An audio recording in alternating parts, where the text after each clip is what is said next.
Olá a todas e todos. Temos o prazer de iniciar mais um programa Diálogos Conecta. Eu sou a Marcela e tenho a felicidade de dividir novamente a moderação do nosso programa com o Rodrigo Quinan, além de ter a presença da nossa convidada mais que especial, a professora Jaqueline Muniz. O nosso programa de hoje ele é gravado, mas deixo aqui já um muito obrigada ao público que nos acompanha e assistirá logo mais a esta nossa conversa. Bem como também agradeço o apoio da TV 247 por nos ceder esse espaço de diálogo e progressismo, que é tão necessário. Então, para antes de iniciar a conversa, eu trago aqui que o tema que nós vamos falar hoje é sobre as eleições de 2022 e o papel das forças de segurança. E o Quinan vai apresentar a nossa convidada e já vai iniciar com a pergunta inicial. Ok, boa tarde a todos, quase boa noite para quem vai estar assistindo mais tarde, né, que vai passar às 5. Eu queria apresentar com muito orgulho a professora Jaqueline Muniz, que ela é graduada em Ciências Sociais pela UF, ela é mestre em Antropologia Social pelo Museu Nacional, da UFRJ, ela é doutora em Ciência Política pelo IUPERJ, da Universidade Cândido Mendes, com a tese Ser Policial é, sobretudo, uma razão de ser, Cultura e Cotidiano da PMRJ, professora adjunta do Departamento de Segurança Pública e do Mestrado de Justiça e Segurança Pública, PSP, Instituto de Estudos Comparados em Administração de Conflitos, IAC, da UF, e professora do curso Tecnólogo de Segurança Pública e Social, também na UF. Seja bem-vinda, professora. Eu queria começar a nossa conversa pontuando que a gente vive num governo onde o número de cargos militares no Executivo praticamente triplicou desde 2013. Nesse período, ele saltou de 370 para 1.085, são os dados que a gente tem. E, para além do discurso, né, de tudo que está acontecendo no Brasil, ele deixa claro essa aproximação, especialmente do governo Bolsonaro, com o segmento militar. E muita coisa é dita desde antes da eleição do Bolsonaro, e por toda a carreira política dele, das relações dele com as forças de segurança. Mas o que a gente queria perguntar é o que é mito e o que é verdade de tudo isso de toda essa atuação, de toda essa relação do bolsonarismo com as forças de segurança. Há uma influência de fato relevante? Nossa, sua pergunta é imensa, Rodrigo. A primeira coisa é dizer o seguinte: o bolsonarismo é anterior a Bolsonaro. Portanto, né, essa visão de mundo, né, que hoje se explicita, né, de uma maneira aguda no Brasil, né, que a gente chama de bolsonarismo, né, uma espécie de discurso de ultradireita, né, e tudo mais, já vem diante. Nós já tivemos amarelismo, já tivemos, né, malufismo, né, e muitos outros com essas características. Tá? Então, é preciso lembrar que no Brasil nós temos uma construção autoritária, né, liberal autoritária do Estado brasileiro, e que, de uma certa maneira, informa, né, a dinâmica política. Né? Se o fascismo parece vir de fora, seja há tempos atrás, na época pré-Estado Novo, durante o Estado Novo, e agora, entendeu? Tem que lembrar que o autoritarismo, né, e as apropriações privatistas e particularistas, né, do Estado, da máquina do Estado, né, vem de longa data no Brasil, é doméstica. Então, se o fascismo é estrangeiro, o nosso autoritarismo tem a marca verde e amarela. Né, e ele se expressa no nosso cotidiano, numa cidadania, que eu chamo de uma cidadania de programa de milhagem, uma cidadania de cercadinho VIP, né, numa lógica tutelar de infantilização e destituição do eleitor. Né? Então, não é agora. Hoje se chama o eleitor de gado. O gado não vota. Mas o gado também é referência a curral eleitoral, que estrutura, né, e vem estruturando durante muito tempo, sobretudo pré as urnas eletrônicas, né, o voto, né, o voto no Brasil. Nós temos que lembrar que o sujeito entra hoje com celular. Por que está proibido o celular na urna? Entendeu? Porque o sujeito você precisa dar um print em quem você votou para entregar para o dono da milícia, para entregar para o dono do tráfico, ou seja, para os governantes que exercem no cotidiano, né, a governabilidade, exercem governo nos espaços populares, e não apenas no Rio de Janeiro. Né? Nós temos eleições que são eleições milicianas, né, porque o dinheiro do crime, como eu tenho insistido no meu trabalho, governando com o crime, não apenas no Rio de Janeiro, é que não se governa contra o crime, mas com o crime. Né? Eu já tenho insistido que você tem duas principais lavanderias do dinheiro do crime, que não é de agora, e que se aguçou com calendário dos grandes eventos. Né? Carreiras eleitorais, que você lava o dinheiro, né? O dinheiro do crime é uma maravilha, você não precisa declarar no Tribunal né? Regional Eleitoral, e o sujeito ainda pode posar de ficha limpa, não é mesmo? Então, nós vamos assistir, né? Grupelhos sendo financiados, cofinanciados com a milícia, que depende e sobrevive com lastro político partidário. Né? Tem que lembrar que sem lastro político não dá para brincar de domínio armado, não dá para brincar de facção criminosa. Tá? Não existe essa de Estado paralelo ou de Estado ausente. Existe um Estado que funciona como uma grande imobiliária, que arrenda territórios populares, tem uma elevada rentabilidade econômica, né, dos serviços essenciais e eleitoral. Tá? E, do outro lado, alguns grupelhos, alguns pastores, né, neopentecostais. Né? Porque tem que lembrar que se cria uma igreja neopentecostal de um dia para o outro com CNPJ próprio. Então, isso não tem nada a ver com a tradição evangélica, e menos ainda com expressões neopentecostais de uma maneira mais ampla, com as religiões de matriz evangélica e neopentecostal. Tem a ver com determinados oportunistas, né, que também montam, porque você pode montar uma igreja dessa num centro, numa lojinha comercial, numa portinha e colocar um banner, tá certo? E, portanto, e lavar o dinheiro do crime com o dízimo, né, supostamente com dízimo. Tá certo? Então, nós temos essas duas histórias que, na verdade, aparecem juntas. No Rio de Janeiro, então, você tem um combo, uma espécie de consórcio entre determinados atores, né, pastores, duvidosos, evangélicos, que eu diria isso, né, traficantes, né, tá certo? E milícia, setores policiais, traficantes, tá certo? Né? Organizados, né, junto ao terceiro comando público. Então, é disso que nós estamos falando. Tá? Eu fui lá longe para voltar, né, a esse ponto. Então, temos que lembrar que essa dinâmica ela vai se aguçando, ela vai ganhando características singulares a cada tempo, mas tem uma continuidade aí que nós temos que olhar. Né? O gado não é de agora, né? Que é uma forma acusatória, mas também é uma forma de infantilização do eleitor. Né? Por quê? Bom, para o Bolsonaro ganhar a eleição, ele ganhou com maioria. Né? E como maioria, não é mesmo? Então, é gado por quê? Porque tem uma verdade, um voto verdadeiro, um voto melhor, o voto certo. Então, quando eu digo que o sujeito é gado, eu estou destituindo ele da sua escolha. E, portanto, eu estou infantilizando e tutelando como se faz com a sociedade brasileira num discurso elitista. Entendeu? A verdade é do bem ou do mal. É óbvio que tem um projeto, né, que foi escolhido, um projeto desqualificado, um projeto que é excludente, um projeto que não é 0800, que cabe todo mundo, é 0300, paga-se para entrar e paga-se com a vida do outro, banalizando a vida do outro, a condição do outro, mulheres, quilombolas, população negra, né, religiões de matriz africana, população LGBT, né, todos os excluídos desse grupo do 0300. Né, mas temos que lembrar, né, que o eleitor tem que ser responsável. Eu não estou pouco me importando se a pessoa votou em A ou B, isso dela fazer arrependimento público para buscar like, fazer política de like em rede social. Se votou num projeto ruim, tenha tempo para repensar e escolher um novo projeto de sociedade. Agora, na medida em que eu infantilizo o sujeito, eu destituo ele da responsabilidade do seu voto. Ah, coitadinho, votou no fulano e não sabia. Né? Então, fica um bando de subcelebridades, né, tentando dar up na carreira, dar plus em suas carreiras decadentes, fazendo arrependimento público. Olha, discursos de arrependimento são os mesmos discursos de confissão, de delação e de pseudo-autocrítica que tem uma construção cristã, que é uma construção, de novo, não só cristã no sentido, né, do bem e do mal, como não tem nada, né, como de um liberalismo tutelado. Né? Então, vamos lembrar que esse é o problema político brasileiro. Né? Quem votou no Bolsonaro votou numa demanda pelo imediato. Não tem pobre de direita, nem de esquerda, tem pobre que faz conta.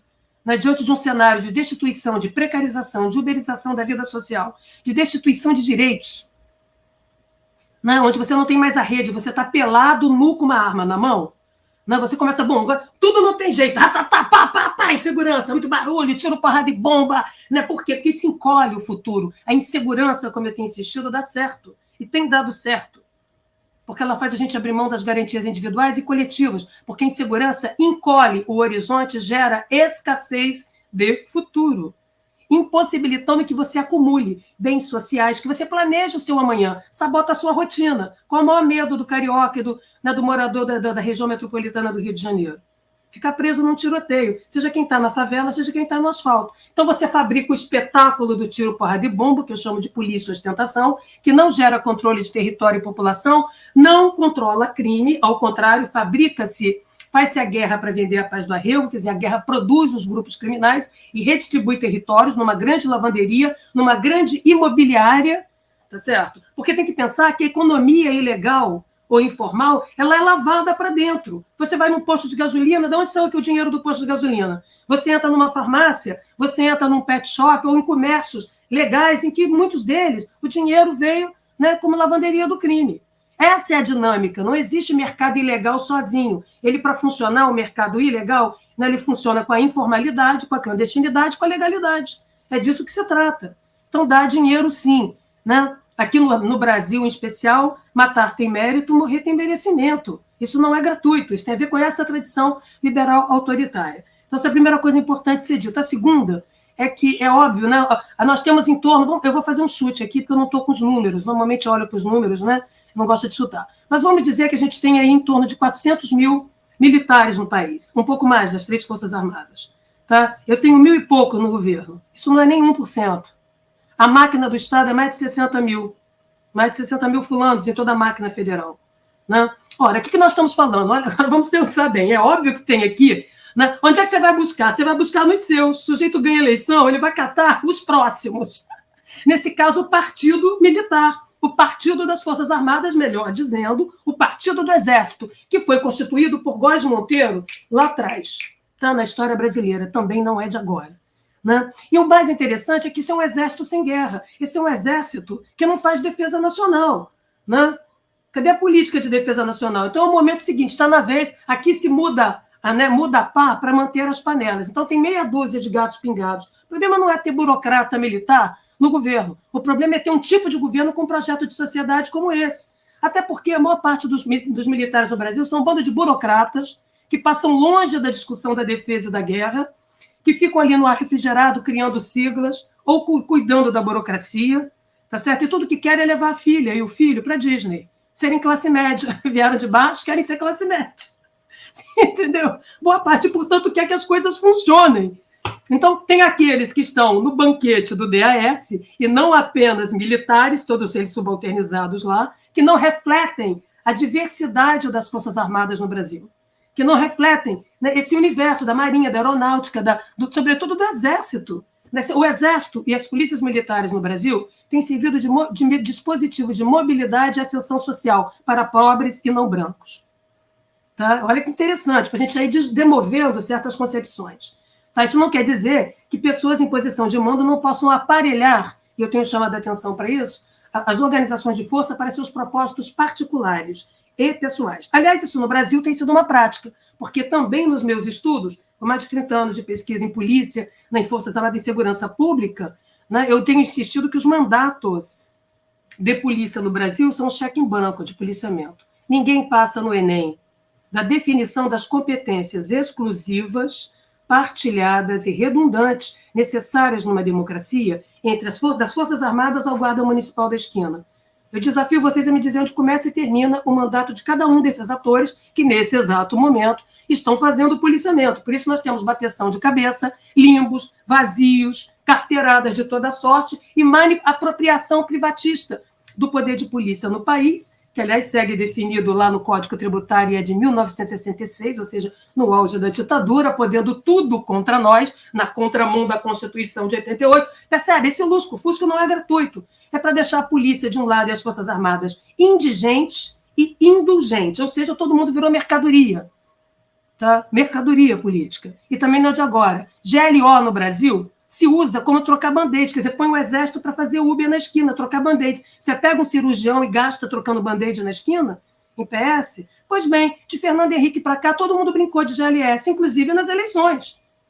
Tá? Ou seja, ninguém faz... Cadê a defesa nacional? O sujeito está preocupado em vigiar a urna, em fazer uma contagem paralela. A minha pergunta é se cuida das fronteiras. Porque que eu saiba, as Forças Armadas no Brasil estão, por exemplo, na Amazônia, desde antes de Rondon.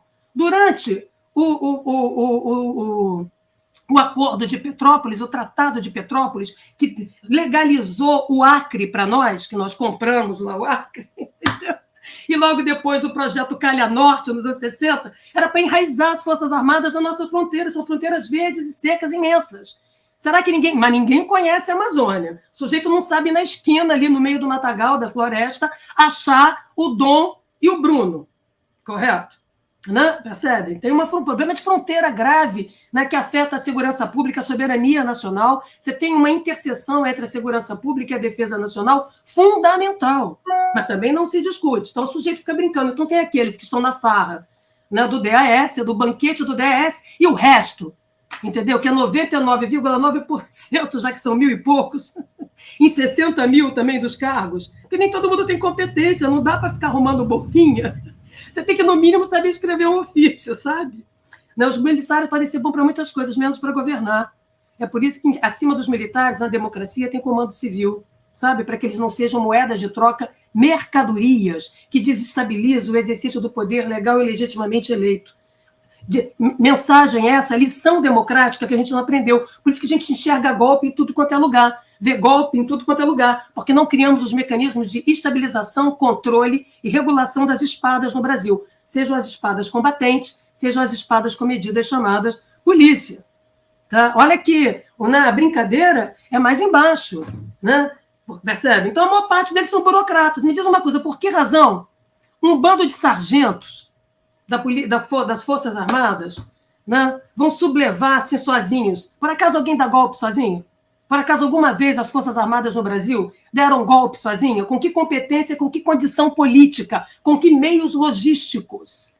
Precisou da elite, precisou de dar golpe e dar trabalho. O sujeito tem que sentar e planejar. Vamos fazer um golpe aí. Ou vai ser um churrasco vagabundo de final de semana, que cada um leva alguma coisa, né, e no final não tem nem churrasco e nem cerveja gelada. Tá certo? Então dá trabalho o golpe, dá muito trabalho. Você tem que articular, tem que fazer política. Golpe é uma coisa política, que é articulação. Não adianta você gritar ali na rua, golpe, entendeu?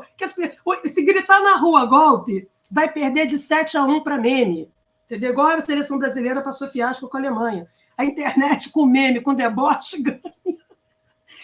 Com essas coisas que ficam soltando fumaça na estrada, com avião que não tem, né, autonomia de voo num território continental como o Brasil, com parte dos equipamentos da Marinha, entendeu? Quase não sai porque falta manutenção. Vocês acham, cadê o projeto de força?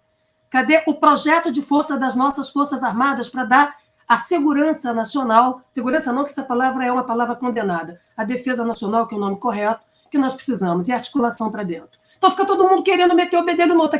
Aqui é assim, você não cumpre a sua tarefa e vai lá brincar, né, fazer papel político. Então, o que nós mais assistimos no mundo militar brasileiro é que eles odeiam políticos, mas amam a política, alisar a maçaneta e ocupar a função, porque assim junta caramingual. Está em jogo, juntar um trocado para comprar uma casa de praia. Você entendeu como é que é?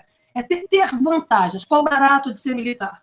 Você ter uma legislação própria, você ter um conjunto de privilégios, né, que foram reestruturados e ampliados no Brasil, herdados desde o Império, não se submeter ao crivo permanente da sociedade e ficar numa sala com ar refrigerado, fazendo siglas, criando siglas e reproduzindo burocracia. É o DVC do DVC do DVC do DVC. Por isso, a maior parte da Força Armada, quando faz polícia, faz mal. Policiamento faz mal, porque eles são formas de espera para o agir, níveis de prontidão, e não níveis de pronto emprego para a ação no aqui e agora, né, que é a polícia. Então, perceba que o nosso problema... Então, enquanto tem um pessoal... Deixa eu terminar o exemplo. Lá, brincando de DAS, ganhando, né, um pouco melhor, juntando ali o dinheiro, né, e se locupletando da estrutura do Estado, como se fosse um privilégio natural, uma lógica meio de pirataria, a maioria, sabe o que está fazendo? Juntando papel para se proteger, com medo de sindicância. Sabe como é que o funcionário público vive? Juntando papel para se defender de uma acusação que não se sabe quando virá. Né? Porque o fato de ser servidor público não faz dele não perseguido, não vulnerável, né? Ele está sempre numa posição instável, de ver e fingir que não viu, de se proteger de algum mal feito, né? De algum uso indevido da máquina. Então, a experiência do servidor público, estadual, municipal, federal, sei lá, não posso falar nada, deixa eu juntar aqui a papeleira de tudo que eu assinei, porque amanhã, tá certo? Então é isso. Então, alguns estão no banquete, aqueles que não estão juntando material para montagens de dossiê, para responder a sindicâncias, e para ter provas de sua inocência antecipada, porque aqui se é culpado até antes de nascer, nessa lógica de verdade ter dono e de uma autoridade autoritária acima do pacto sociopolítico da nossa Constituição. Então, perceba que esses fulanos lá podiam ser 1.000, 2.000, 3.000, tá certo? São cargos de comissão. Quantos cargos comissionados tem? Né? A pergunta é, eu vou fazer como? Vai fazer golpe com caneta? Tem poder de mando? Tem poder discricionário orçamentário? Bom, eu fui gestora pública em Brasília, aqui fui coordenadora de segurança, diretora do Ministério da Justiça, entendeu? Então, para brincar na máquina pública, você precisa combinar em rede, sabe? Você sozinho não corrompe porcaria nenhuma, você sozinho não implementa nada, entendeu? Tem uma fantasia de um Estado em abstrato, né? Que uma norma nega a outra, gente. Isso aqui tem uma tradição inquisitorial. Tá? Então, a brincadeira é mais séria. Né? Me perguntaram, por exemplo, no 7 de setembro, ano passado, esse ano, se aconteceu alguma coisa. Eu falei, o quê? Um bando de gente pintada de verde e amarelo, brincando de pinto de feira. E, por acaso, pinto de feira pintado de verde e amarelo é galo de briga. Vai fazer o quê? Vai entrar no STF, vai entrar no Palácio, quebrar 3 vidros. E vai fazer o quê? Vai sair um bando de pessoas de meia idade. Vão fazer o quê? Essa excursão da CVC mal feita? Entendeu, gente? Então, né, a fantasia dos golpes, o medo, é o medo da suspeição continuada. Né? Porque nós escondemos os processos de resolução dos conflitos e de pactuação. Né? Fica tudo assim, né? Numa espécie de mundo bossa nova, zona sul do Rio de Janeiro. Né? Nossa, correto? Né? O bem se reúne num grupo de 0,300, né? O suposto mal também. E o 0,800, que é todo mundo cabendo nesse pacto. Então, me parece que tem aí uma questão que nós temos que demover. Tá? Demover. As institucionalidades no Brasil não têm essa fragilidade toda, né, que as pessoas dizem. A não ser que, então, eu vou votar no Almodóvar. Mulheres à beira de um ataque de nervo, democracia à beira de um ataque de nervo no Brasil e instituições vulneráveis à população. As instituições... Aqui a gente fica fantasiando transição democrática eterna para adiar, né, a inclusão das pessoas no pacto sociopolítico do 0800, que é o que cabe de graça a todo mundo, sabe? Aqui vocês já perceberam que a ditadura durou 20 e poucos anos e a transição dura 42? Desde 81 que nós estamos em transição democrática. Para que serve esse discurso patético? Porque fundamento na ciência política ele não tem. Empiria não tem. Eu vivi a minha vida na transição. Não, espera aí, doutora Jaqueline, espera que não está na sua vez. Tem uma transição democrática. E essa transição combina com o discurso do crescimento econômico eterno, de um desenvolvimentismo que todo mundo tem que esperar o bolo crescer para comer. Tu está com fome. Tu não tem dente, mas você tem que esperar. Então, preto vai para o final da fila, mulher vai para o final da fila, LGBT, quilombola, sociedades tradicionais. E quem é que fica dentro do pacote moderado brasileiro, que as instituições, coitadinhas, estão ali no mimimi? Um bando de homens brancos, de meia idade, correto? Que falam javanês e brincam de serem princesas Isabel. É disso que nós estamos falando, de um cálculo elitista, de uma forma elitista de lidar. E aí fica agora todo mundo vai lá, sacaneia a democracia. Agora está todo mundo com medinho. Ai, cadê? Ai, meu Deus, a democracia. Tá? E aí fica mais fácil, né? Pintar o Godzilla, que vem de fora. Os monstros vêm todos do Japão, os heróis são da Marvel. Né? Porque aqui eu entendo que se fala em fascismo, eu não estou dizendo que não tenha fascismo, para movimentos fascistas e tudo mais, já teve antes. Nós tivemos uma Constituição, uma revolução constitucionalista em 30, tivemos movimento de Plínio Salgado, integralismo, tudo isso aqui, tá certo? Essas ondas, né? Tá certo?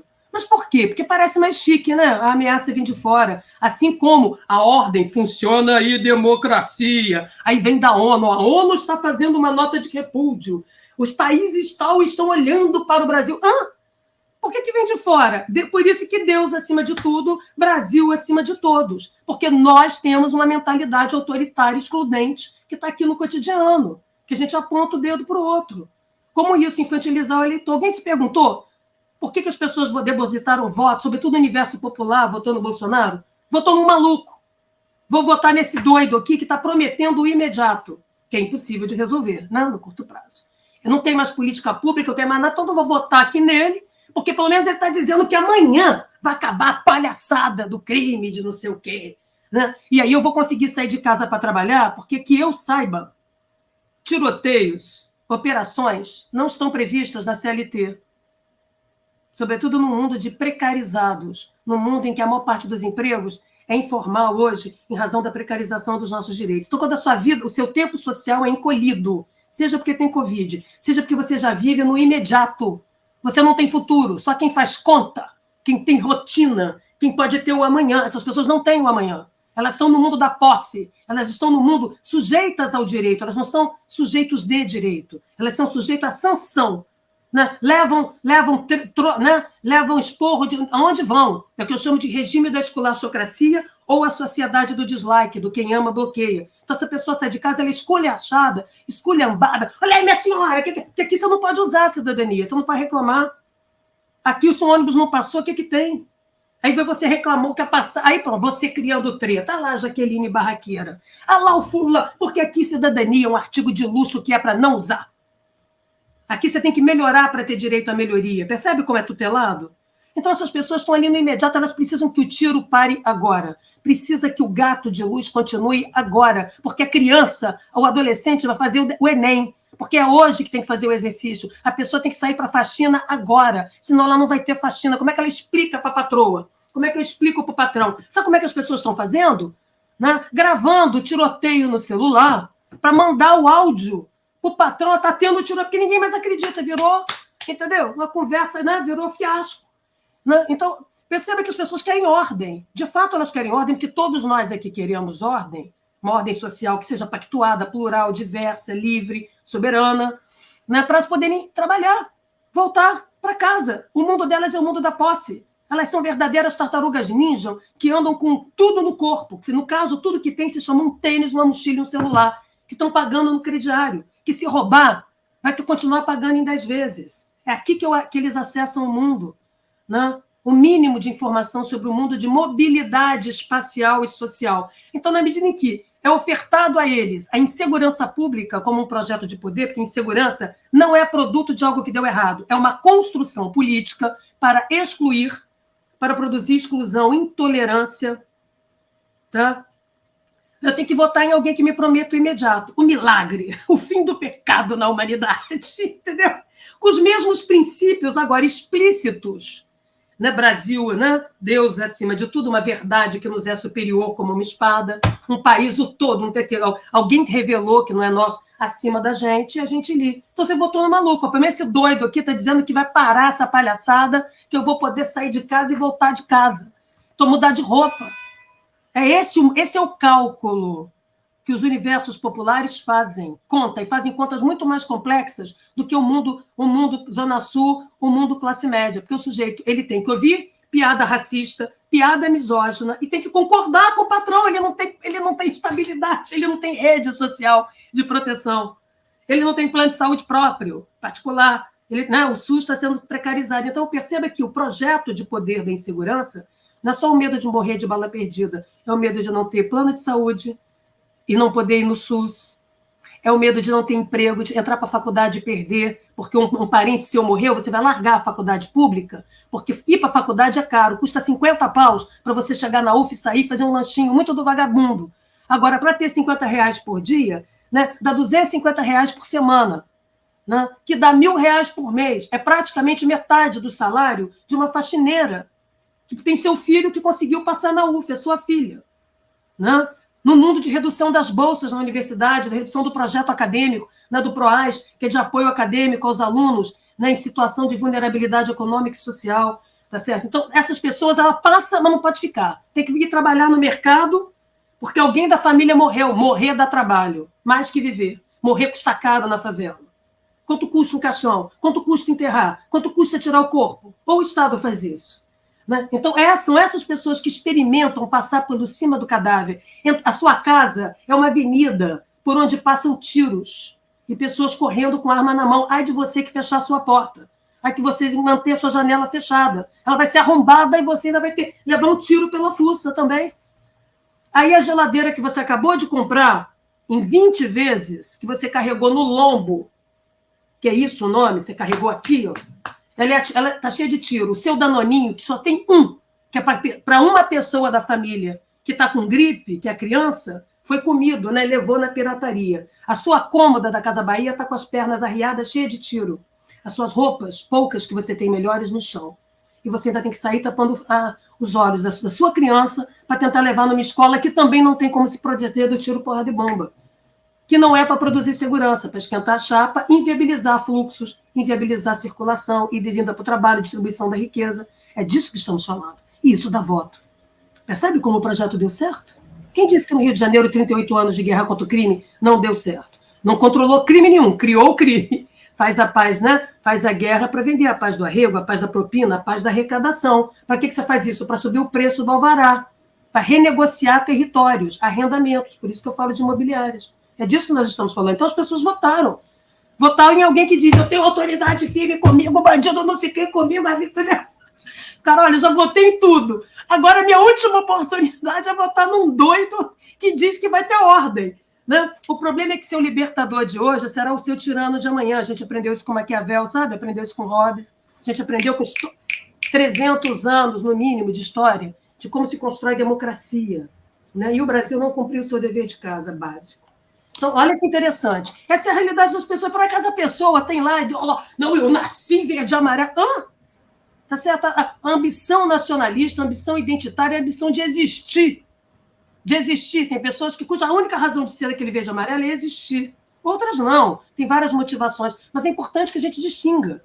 Uma coisa é um bando de pinto de feira pintado de verde e amarelo, trabalhado no seu ressentimento viril, numa masculinidade que perdeu o protagonismo. Tem que lembrar que no Brasil a maior parte das famílias não é mais sustentada por homem. Os homens no Brasil deixaram de ser provedores. Apenas 30% dos lares, dá para corrigir no IBGE, 30% ou 30 e poucos por cento, está vindo um novo censo, então eu não sei. Mas, enfim, uma parcela, 1/3 da população brasileira está sob a família regida, o chefe da casa é homem. Agora, a maior parte, a mulher sozinha, comandando a casa, o homem é mulher. Então, esse homem perdeu, né, a dimensão de provedor, de controlador audaz, né, e virou, agora tem que se encenar como protetor. Né? Então, perceba que matossiatas, todo esse espetáculo tem a ver com um tipo de virilidade vulnerável. O que é isso? As pessoas ficam olhando para trans, mulher trans, homem trans, e falando: olha lá, está fazendo adequação de gênero. Né? Como se não pudesse. Eu diria que quem anda fazendo adequação de gênero no Brasil são os homens, que ficam bombando, entendeu? Virando gelecas de academia, né? Com um bando de arma na mão que não sabe atirar, tá certo? Para reforçar uma autoridade perdida. Então, né, é um mundo de gente, né, de um ressentimento, de um ódio construído, né, na verdade, mas também que oferece a eles um certo descanso, ainda que tóxico.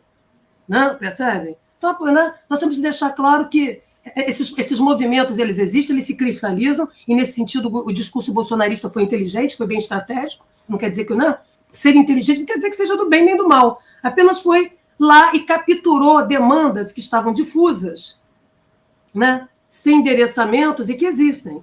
Então, não é tão simples e tão linear como a gente imagina. O Estado não é essa abstração homogênea, quem dera que fosse. Se o Estado mandasse integralmente, um governante mandasse integralmente nas suas forças, a gente não teria tido greves, né? E tal. Então, nós temos um problema aqui de vazio normativo legal, de delimitação dos mandatos, portanto, de transparência no exercício, na governabilidade. O grande problema do Brasil é de governança, aliás, mais dizendo, de governabilidade das espadas. As espadas aqui se autonomizaram, e por isso elas podem cortar a língua do verbo, da política à esquerda, à direita, ao centro e ao lado, e rasgar a letra da lei. Não pode a faca definir a intensidade e a profundidade do seu corte, porque ela é um instrumento. E por que a gente deixou assim? Para fazer uso, conforme as nossas conivências, convivências e conveniências políticos partidários. Portanto, todo mundo até agora brincou disso e brincou mal. Por isso, também, os candidatos à presidência da República hoje estão fugindo do tema segurança. Todo mundo está invernizando, encerando e não fazendo marola, nem marola. Os temas concretos, os temas centrais da segurança pública não estão sendo abordados pelos candidatos. Eu não falo nem do Bolsonaro, porque o dele está explícito. Segurança para mim contra vocês. Segurança do Estado, do meu grupo militar contra a sociedade. E os demais? Jaqueline. Um pouquinho, os programas, os extratos de segurança que foram divulgados do Lula, da Tebet e do Ciro, é absolutamente light. Olha, é não fazer marola, eu não estou comprando briga com ninguém, não estou apontando o dedo para as questões sérias, que é a governabilidade dos meios. Ao mesmo tempo, se fala de risco de golpe e risco de fascismo. E você não controla as espadas, não há nenhum... Você não, aí vem com papo bobo, que é mais preparo, mais inteligência e mais tecnologia. Quer dizer que a tecnologia é sempre do bem. O algoritmo de reconhecimento facial é do mal, a body cam é do bem. Que tipo de raciocínio simplório é isso? preparo é individual, né? Eu sou professora de polícia há mais de 20 anos, quase 30 anos em toda a América Latina. Né? Dou aula para Colômbia, qualquer canto, né? Desde quando eu era cantora pop, que, aliás, se vocês não me apresentaram, que é o que eu sou, né? De música eletrônica. Aliás, eu nem ia conseguir gravar, porque eu estava sem voz hoje. Vocês entenderam? Então, foge dos assuntos que é de governabilidade, de controle, de transparência, responsabilização, accountability. Aí fica dando miçanga. Você fica dando snack para a onça e pondo onça no quintal para cuidar. É isso que eu falei do ministro Fachin, no STF, na audiência da DPF 635, isso que eu tenho insistido em todos os meus trabalhos escritos, conferências. Então, nós temos um problema aqui. Parece que os marqueteiros combinaram, e não vamos tocar nesse assunto, não. Ai, polêmico. Aí o sujeito que está ali embaixo, na favela, entendeu? Que está ali na Amazônia vendo, né? Entendeu? Pega um peixe assassinado, protege uma planta esquartejado, o outro, né? A mulher escondida. Aí fala, mas o que é isso? Não tem gente nesses planos, mano. No governo do Lula ainda tem o social, ainda tem gente. Você encontra gente ali, no extrato, né, de divulgação. Não quer dizer o plano todo, mas o que importa para a população é aquilo que é divulgado, que as pessoas ficam sabendo. O que de fato o candidato vai se comprometer, vai dizer, comigo vai ser assim. Nem não. E por que então que os candidatos que têm bons planos, sobretudo o Lula, né, que foi presidente 2 vezes, aliás, a maior parte das coisas interessantes na segurança pública saíram do governo dele. Ele tem um legado. Até o legado ele pouco menciona. Tá certo? Por quê? Porque não é. Vamos fugir desse assunto. O sujeito pergunta aqui, falando, mas o social. Aparelhar social, correto? Além de produzir exclusão, além de ser um discurso neoliberal, que não estou dizendo que faça, aparelhar o social não reduz nem violência nem crime. Apenas cria seletividade e desigualdade no acesso a serviços essenciais. Né? Ou vamos voltar a uma criminologia pré-crítica, né? Neoliberal da defesa social. Assim, ninguém merece, né? Sujeito progressista fazendo um discurso neoliberal da última, de aparelhamento da violência, né? Dos serviços sociais, dos direitos sociais para propósitos securitistas. Qual é o maluco, que tem vários aqui, que usam a segurança para dizer assim, não, nós vamos reduzir a violência e o crime com o social. Como é que é? Vocês estão malucos? Uma coisa é fazer política setorializada de redução da violência preventiva. Outra coisa é você subordinar direitos universais, sociais e culturais a razões restritivas de liberdade, a dimensões de controle e regulação que se chama segurança. Tudo que é segurança é restritivo de liberdade para garantir o exercício pleno da liberdade de todos e não libertarismo de musculosos armados, broxas ou imbrocháveis, porque o negócio do imbrochável está todo mundo com uma broxice política, não é mesmo? Uma incapacidade de ação. Mas dá. Então, esses são os medos. O medo hoje. Né? O que vai acontecer na eleição? Né? 2 em 2 anos a gente tem eleição. Agora passou a ser um grande suspense, né? As eleições. Por quê? Né? Então, as espadas no Brasil viraram partidos, viraram corporações sem tutela, autarquias sem tutela, que viraram o 5º poder, 6º poder da República. Mas viraram sozinhas? Um dia elas acordaram com vontade de ser, né, o Legislativo, Executivo, Judiciário, PM, Força Armada, Civil e Federal? Não, porque assim foram produzidas, autorizadas, construídas politicamente. Por que não se repactuou federativamente os mandatos de polícia no Brasil? Nós já estamos há quanto tempo em governos democráticos, inclusive aqueles de tradição centro-esquerda? Tivemos 2 governos Fernando Henrique, 2 do Lula, 2,5 da Dilma. Então, tempo para produzir, né, para produzir governo civil sobre as espadas, como se fez nas democracias ocidentais, para evitar golpe, sabotagem, não faltou. Agora, aqui a gente trocou, né, a governabilidade por miçangas e agrados corporativistas. Tá certo? Né? Então, ficamos fazendo esse discurso bobo. A inteligência aqui também é só do bem. O DOPS não tem... A polícia não tem inteligência? Quem disse que não? Em 2003, eu implantei, em âmbito nacional, o primeiro curso de inteligência para as polícias que o país teve. É 2003, tá? Eu estou em 2022. E não tem inteligência do mal? Não teve DOPS, não teve doicode no país, não tem caça às bruxas aqui. A inteligência é sempre boa. Vou trabalhar com a inteligência. Querido, inteligência central fofoca, de binagem, né? O que mesmo você está dizendo para a população? E por acaso a população enxerga a inteligência? Ela pega? Alguém pega aqui na inteligência? Então, quando alguém fala prepare inteligência e tecnologia é conservador. É um discurso conservador. É o discurso que diz que o instrumento é superior à escolha, à vontade. Eu não vou mudar nada no comportamento das pessoas, mas eu dou um iPhone novo. Correto? Então, o problema não é a Jaqueline, que pensa errado, age errado, faz... Né? É o aparelho dela que é ruim. Percebem qual é a lógica? Então, quando a gente deposita o fetiche tecnológico, não é nada contra, não, porque eu adoro tudo que é moderno aqui. A gente está destituindo as pessoas, o processo político decisório. Nós estamos ocultando os processos políticos, nós estamos não mudando comportamentos, mantendo o status quo. Então, não há nada contra a tecnologia em si, não há nada contra a inteligência em si. Né? Essa caneta aqui ajudou a criar a maior parte dos programas de segurança pública que o país tem, não apenas no Rio. E posso dizer, áreas integradas, CISP, Delegacia Legal, Sistema Nacional de Dados, Sistema Estadual de Dados, Estrutura de Inteligência, Matriz Curricular das Polícias. Então, estamos falando de uma pesquisadora que foi gestora, que segue sendo pesquisadora, cantora. Então, percebe? Por que a gente tem que desmitificar isso?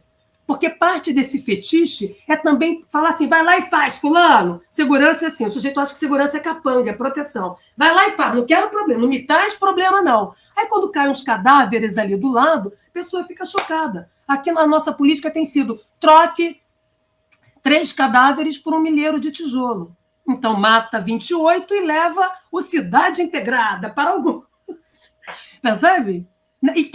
Só que ali, quem morreu, né, não guarda afinidade com quem ficou vivo.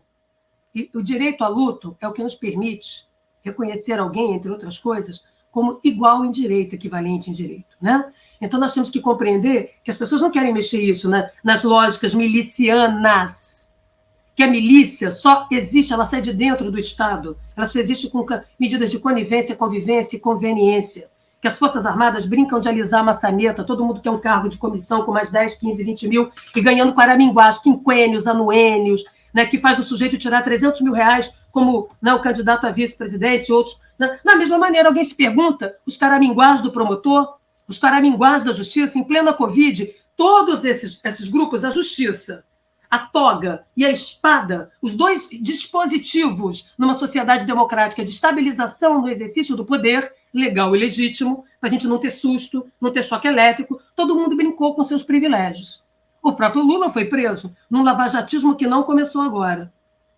Então, essa mentalidade, né, da justiça miojo lamen, né, de uma justiça instantânea, de uma justiça plebiscitária, uma justiça Big Brother, de auditório, por favor ou contra, Cristo ou Barrabás, não vem de agora. E fora, me desculpe que eu dizer, e uma memória curta, intencional, que eu espero que os progressistas não tenham, né, o mundo que eu faço parte. Não sei se vocês sabem que nós trouxemos os juízes das mãos limpas italianas no meio dos anos 90 no Brasil. Vieram Luiz Zeno, Vivarri, esse negócio todo, rodaram o país dando palestra. Depois um sofreu um atentado, morreu, outro tentou suicídio, as pessoas viram que ruim que dá na Itália, ativismo judiciário, sabe? Deu em Berlusconi, um velho babão que fazia festas orgiásticas, dono de time de futebol e de grandes canais de comunicação, e que todos os homens, né, vulneráveis e frágeis, né, com a proliferação de direitos e ampliação de direitos, se reconhecia que queria estar no lugar dele. Um bufão feito Bolsonaro, que não governa. Um bufão. Não, o Bolsonaro está saindo barato para os seus predadores, para os predadores do país. Ele é um adolescente velho, tá certo? Um Peter Pan velho, que tem um cartão corporativo dado pelo tio, no caso pela nação, que ele gasta a dar com pau, e não pode mexer nas minhas crianças e não pode mexer no meu cartão corporativo. No resto, vocês leiloam o país, está tudo certo. Né? Então, vamos olhar como é que se estruturam as bases de apoio, né? Para ver que ele está cumprindo o papel dele, de o que ele gosta de fazer? Motociata, que é uma extensão da virilidade, do cavalo, do mundo de James Dean. O que é a moto? O cavalo de aço. O exercício da virilidade sob exibição, com a mulher pendurada na garupa. Certo? Ninguém parou para pensar? Não, o impacto que isso tem nesse mundo masculino destituído, precarizado, abandonado por si mesmo, né? A si mesmo, ameaçado, né? pela discussão de, não é discussão de gênero, né? Pela pluralidade e diversidade de gênero. Essa é a realidade que nós estamos vivendo. Né? Então, esses discursos, eles capturaram o que eu chamo de fé cega. Quanto mais cega a fé, mais amoladas são as facas, e é mesmo em homenagem ao Milton, que eu amo música, canto. Então, as minhas teorias e reflexões, elas dialogam diretamente com a arte. Então, uma coisa desse tipo. Se você olhar, né, o ódio a gênero, né? Todos esses exageros, né? Eles estão a serviço. Né? E o próprio pobre ali tem que aceitar o discurso racista, o discurso homofóbico, porque não pode perder emprego. Não, o senhor tem razão, preto não é gente, não, só tem razão, viado tem que morrer, só tem razão, sabe? O sujeito está pouco se põe, precisa garantir o dele, ele está no mundo informal. Cada operação que acontece no Rio de Janeiro paralisa 200, 300 mil pessoas, a distribuição da riqueza, né? A produção da riqueza, o trabalho. Alguém indeniza? Está no CLT isso? Não, como eu falei, está lá previsto. Vou faltar o serviço porque rolou um tiroteio, uma matança básica, uma chacina para animar, né? Fogos de artifício, um São João fora de época. Né? E eu estou fazendo exercício, né, metafórico para as pessoas entenderem. Então tem um projeto de poder. O asfalto fica amedrontado e a favela também. Todo mundo quer sair da sua casa, chegar no aeroporto, sair da sua casa, chegar no serviço. Certo? Então, o meio do caminho, que é o ir e vir, os caminhos, é por onde você pavimenta serviços essenciais, por onde você produz rotina. Então, as pessoas estão rifadas, reféns, cansadas de choque elétrico, cansadas de susto. Né? Todo dia mudou uma lei, todo dia um direito a menos. Eu estou olhando aqui para lá, meu Deus, eu estou pelada. Cadê meu direito social? Cadê meu direito civil? Cadê meu direito trabalhista? Enquanto eu converso com vocês, eu estou sendo sequestrada em algum direito.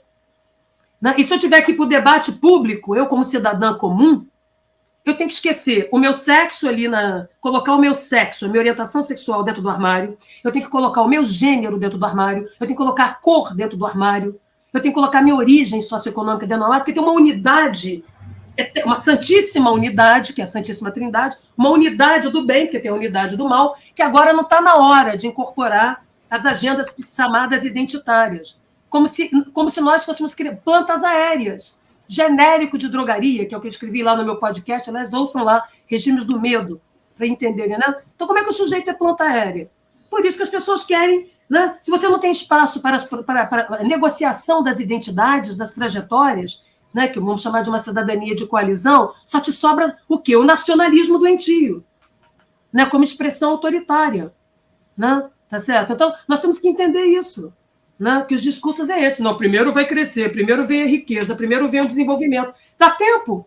Por acaso um sujeito que está há 30 anos, 40 anos no miserê, ele vai esperar mais quanto? Mas quanto tempo para a sociedade ser justa e igual com ele? Ele quer mais é chutar o pau da barraca, porque o Estado tira tudo e a sociedade é um grande não pode para ele. Não pode isso, não pode. Ele só experimenta o não pode. O não pode estatal, o não pode social. Né? Então, é evidente, nós temos que ter políticas sociais, temos que ter tudo isso, mas nós não temos que aparelhar, senão a gente vai criar competição entre miseráveis, entre hiposcidadãos. Porque quando a gente subordina a razão, a gente diz, vou levar a paz aí na sua comunidade. Primeiro o sujeito tira a paz, agora leva. Estou levando o social, vou te dar aqui meia dúzia de caraminguás, meia dúzia de vagas de bolsa, meia dúzia... Peraí, que eu saiba, a cultura é um direito universal. Né? A gente faz políticas focalizadas para poder produzir emancipação dos sujeitos, para eles serem soberanos na sua escolha. Para mim, segurança é quando o jovem de favela for para Lapa e vomitar e babar como um jovem da classe média. Porque pobre, parado, está pensando merda, circulando o que a polícia mandou, está fazendo a merda pobre e preto. Será que ele pode chegar na Lapa e beber, como todo jovem, vomitar, né, ter a experiência da juventude? Não pode, ele não tem direito ao lazer. Ele tem que estar dando testemunho de vida de mico-leão dourado, de programa social que o aprisiona. Por acaso alguém quer só ser torneiro mecânico? A pessoa quer ser youtuber. A pessoa... Tá certo? Não estou dizendo que tem problema nenhum ser torneiro mecânico. Estou dizendo que o horizonte que se olha para a população é um horizonte também de reprodução do desigual. Né? Sem mobilidade. Né? Sem que as pessoas possam... Né? A beleza da segurança pública é circular entre mundos. É isso que é segurança. Segurança não é redução de crime e de violência. A gente reduz crime e violência para garantir mobilidade social e espacial, para garantir deslocamento e circulação de ideias convergentes e divergentes, valores convergentes e divergentes, pessoas, bens, serviços e mercadorias em larga escala. Porque na minha casa, mando eu, ponho uma câmera de vídeo, você entendeu? E eu controlo. Na rua, não. Então, nós estamos falando disso. E essa insegurança generalizada, esse agravamento do temor, é que hoje nos deixa absolutamente amedrontados, né?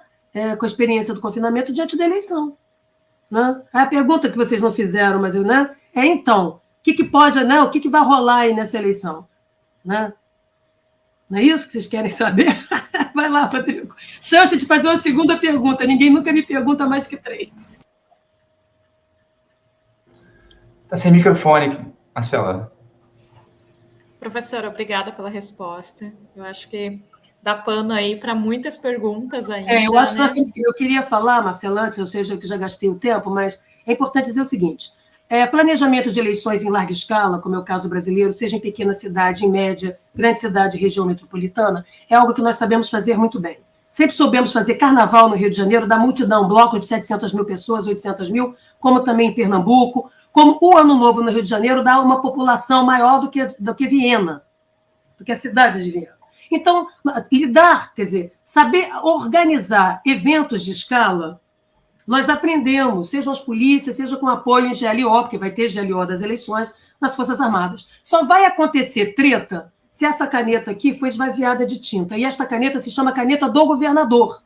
Primeiro que planejamento de eleição, você tem que trazer guarda municipal para poder fluir trânsito, porque um dia até de feriado é um dia que reduz certas atividades econômicas, mas você tem fluxos. Você pode ter boca de urna, você pode ter acirramento de conflitos entre militâncias de todo tipo. Independente, antes mesmo de Bolsonaro, isso acontecia. O sujeito enche a cara, bate no outro, ainda começa as disputas, porque tem a ver com as marcas identitárias. Então, você tem que garantir, né, o fluxo, ir e vir, inviabilizar o voto de curral, o controle eleitoral nos espaços populares, tá certo? Evitar operações que criam tiro, porrada e bomba, para evitar que as pessoas votem, né? Porque muitas das vezes as operações servem mais para inviabilizar o ir e vir do que para garantir o ir e vir, que é a razão delas. Esquentam a chapa ao invés de esfriar. Então, a primeira coisa, cadê o plano do Corpo de Bombeiros integrado?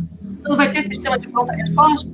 As pessoas podem brigar, se machucar, né? Você pode ter um acidente de trânsito, não é mesmo? Então, você tem que ter... Quando a gente fala segurança pública, em todos os níveis. As Forças Armadas, ao invés de ficar contando o voto, entendeu? Como se fosse conta de açougue e de padaria, deve estar fazendo a garantia da lei e da ordem para a voltada para as eleições sob o comando do Supremo e sobre o comando, né, do Tribunal Superior Eleitoral. Porque não sei se vocês sabem que não é só o presidente que manda, né, que pode demandar uma GLO. Né? As altas cortes brasileiras também, assim como o Congresso. Tá claro? O próprio governador. Tem muitos governadores que vão se reeleger ou estão se candidatando para tal, não é mesmo? Eles não podem parcializar a segurança. Nós temos candidatos policiais, que, né, da mesma maneira que a máquina foi aparelhada por um discurso milicialesco, né, e militaresco, melhor dizendo, porque tem muita gente que faz saramaleque militar, mas que só serve para festa de debutante, que é coisa que o presidente adora. Pôr uma farda e brincar em formatura, porque de guerra ele não entende nada. O sujeito virou capitão aposentado, quer dizer, ele ficou tenente, ele ficou muito pouco tempo nas Forças Armadas. Se eu fizer uma prova de teoria da defesa para ele, de discussão de guerra, ele é reprovado. Como polícia, reprovado. O sujeito não passa no Enem básico. Né? Então, ele fica lá desfilando. Então, a mesma coisa as Forças Armadas. Elas precisam ter, né, cumprir com aquilo que sabem fazer, que é ir para as ruas, para fazer a garantia na interface com a segurança pública, há comando, há um conselho da República. O sujeito não pode sair brincando. É um bando de pessoas com matrícula, que podem ser exoneradas e expulsas. São subordinadas a códigos de ética, código militar e ao Código Civil, aos códigos civis. Você acha o quê? Que o sujeito que é soldado ali na esquina, sargento, vai perder o emprego público dele porque ele tem que dar tiro em 3 criaturas de vermelho? E o que ele faz com o empréstimo consignado? Que define militar no Brasil e polícia é dívida no contra-cheque.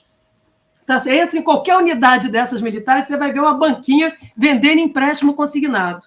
Porque o servidor público, né, mesmo eles com mais privilégios que nós, né, vivemos com salários muito aquém do que deveríamos ter. Né? Então, é típico. E também é o sujeito que tem matrícula. É o sujeito que pode ter um cartão de crédito e tirar as coisas no nome dele, para a família inteira. Fulano, tira aí no seu cartão. Aí o sujeito, cheio de dívida.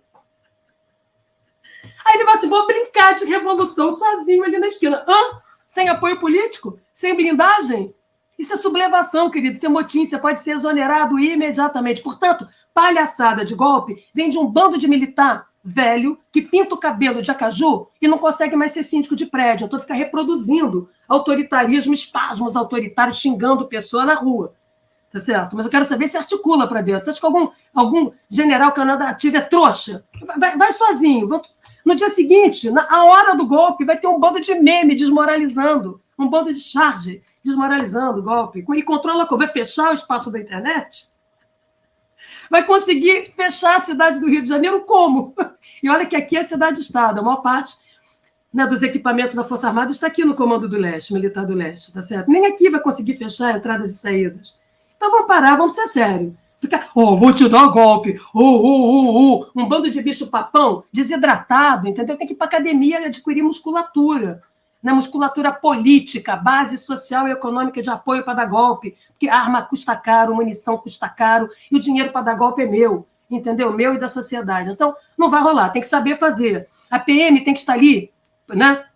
Produzindo pronta resposta, cobertura ostensiva. A Polícia Civil tem que ter plantão, porque você tem que levar o sujeito que faz boca de urna para onde? Para um motel ou para uma delegacia para ele ser autuado? Então você tem que ter plantão itinerante. O Ministério Público e a Defensoria Pública tem que ter plantão itinerante, acompanhando, supervisionando, junto com o Tribunal Regional, né, com o Tribunal Eleitoral, as ações da segurança pública. Tá certo? Um plano que estão todos nós cansados de saber. O que o governador tem que fazer? Virar público e apresentar o plano que ele vai se beneficiar como candidato, que os policiais candidatos também vão se beneficiar e os candidatos civis também. Né? Porque enviesar da segurança para deslocamento de candidato policial, representante de classe, corporativa, né? Estamental, e não dá para o resto, vai dar ruim, sabe? Para eles próprios. Né? Então é preciso lembrar que todos esses, a polícia militar, o policial militar está submetido a um regulamento disciplinar draconiano, a um estatuto do servidor militar, e tem matrícula, sabe? Tem um númerozinho de farda, né? Que você identifica aquele indivíduo pelo número da viatura, pelo número da farda. A pergunta é, ele vai arriscar o emprego público dele? Entendeu? Quem é que vai dar emprego para ele depois? Vai ser como? Quem é que mantém a revolução? Está todo mundo amotinado, sei, quem dá comida, quem mantém a logística. É uma festinha que acaba a comida, mas todo mundo fica brincando de John Lennon e Yoko Ono do mal, de direita, na cama passando... Gente, vamos imaginar, é para dar golpe, tem um conjunto de requisitos que precisa. Quer tumultuar a eleição. Existem perspectivas de tumultuar, sim. Você colocar sujeitos infiltrados, né? Mas tudo isso é passível de desmonte. Né? Agora, para tanto, tem que ter transparência, publicidade, né, dos planos, igual você faz plano de carnaval, né, que as polícias estão acostumadas a fazer. Né? E sob o comando direto do governante. Não é a espada que define ela mesma os seus critérios. Então, esses medos que a gente tem a ver com a nossa ignorância ilustrada sobre os meios de força. Aqui a gente não quer proximidade. Tá? Quando é a primeira dimensão de... Você sabe por que se criou a polícia, Força Armada? Para você ter comando civil em cima, não ter monopólio. Você não pode ter monopólio da espada em nenhum território, que ela fica mais forte que qualquer governo eleito. Se seu vigia ficar mais forte que você, ele senta na sua cadeira, te dá um golpe, corta o seu pescoço e governa no seu lugar. Se ele ficar fraco demais, ele se milicia. São fenômenos que a gente conhece há 400 anos. Tá certo? Aqui fica todo mundo assim, ui. Né? Porque não fez o dever de casa básico de controle, de transparência dos protocolos. Cadê os protocolos operacionais de grandes eventos? Eu dei uma conferência em São Paulo, em 2019, eles têm lá um protocolo para mais de 5 mil policiais, era um encontro internacional para discutir como é que você faz policiamento de dissenso, de protesto, de grandes eventos. Né? Então, por que tem essa ocultação? Por que tudo fica num suspense, para manter todos nós nervosos, à beira de um ataque de nervo, né? Esperando um salvador? Né? Porque nós não gostamos de fazer o dever de casa. Ao invés de a gente produzir governabilidade dos meios de força, a gente fica dando agradinhos, quinquênio, anuênios, e melhorias profissionais individuais e não pensa na institucionalidade. Olha, como a gente não pensa na institucionalidade intencionalmente, as instituições estão sempre vulneráveis. Incrível, né? Correto? O policial ali vai cruzar os braços. Tem um RDPM, querido. Então vai cruzar os braços? Para que existe isso aqui? Que está filmando o sujeito, né? Ou, por acaso, é só a bodycam do policial, que, aliás, é muito pouca, que produz controle. A primeira instância de controle das polícias em qualquer sociedade livre, plural, democrática se chama sociedade, se chama cidadão. Aqui, a 10 metros eu filmo isso aqui, sabe? O celular, ele dá aquela... né? Aquela distância, né? Eu consigo pegar 10 metros ali, o fulano, e meto na rede, não é assim? Cadê os dispositivos de controle? Quer dizer que aqui o Ministério Público, para entrar na favela, pede operação para fiscalizar a operação dentro da favela? Como é que é? Todo mundo aqui quer uma operação para chamar de suba?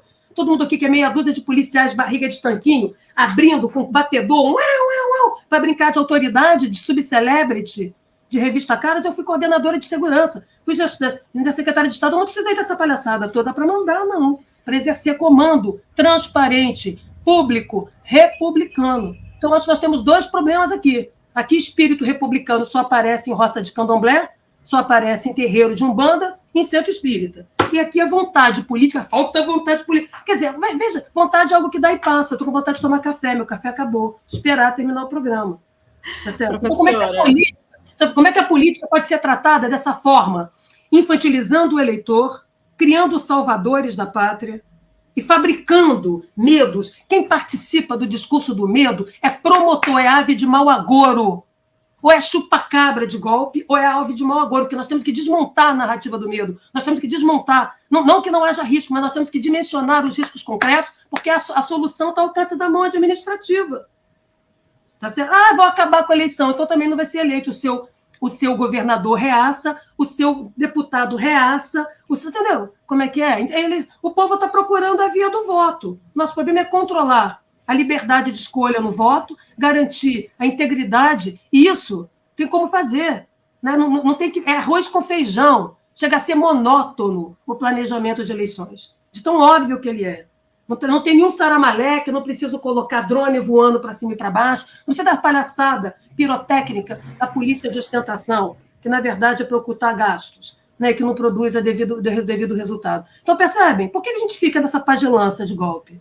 Não estou dizendo que não tenha risco. Por que será? Porque somos nós próprios, arautos, garotos propagandas do agravamento do temor, da guerra contra o crime. Nós falamos a língua da guerra e da insegurança naturalizada. Né? Então, tudo assusta. Ai, meu Deus, ai, meu Deus, ai, meu Deus. O sujeito, quando está no mundo real, ele vai ter que sair de casa para trabalhar debaixo de tiro, sabe? Né? Debaixo de tiro.